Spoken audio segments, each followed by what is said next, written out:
advocate without burnout or getting tired or, staying angry all the time. Who says I don't stay angry all the time?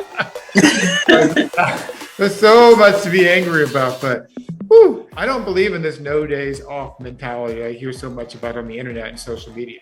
I don't care whether you're talking about your physical health or working out, or whether you're talking about work in general. I don't believe in this whole sort of capitalist mentality that has brainwashed us into believing that we're no good unless we're always working. We always have to be productive. We always have to be doing something. You have value regardless of whether you do anything today. You have value because you are alive, because you're a human. You deserve everything that you are entitled to.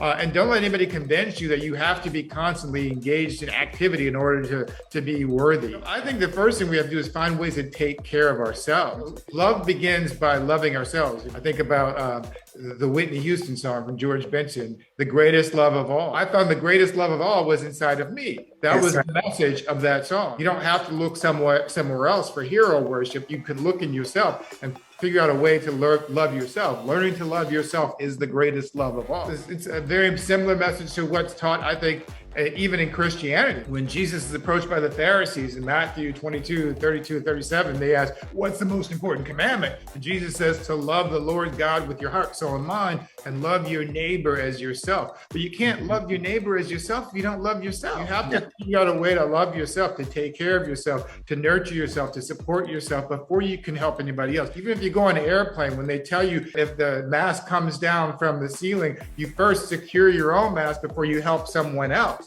You have to be able to have the sustenance to be able to go on. So I think it's important for people to figure out ways within their peer group to have support networks, to seek out people who can help them, to find rest, or take periods where if they can attempt to rest, that they don't buy into this mentality that they always have to be doing something, but at the same time still stay committed to the goal, stay committed to the cause in ways that support not only the community but support yourself. It's not an easy fight. It's not a quick fight. We're going to be fighting these battles for our lives and for the lives of our children and grandchildren. But it doesn't mean that you don't engage in the fight. It means that you figure out a way to do so that doesn't cause you to burn out. Dr. King said the arc of the moral universe is long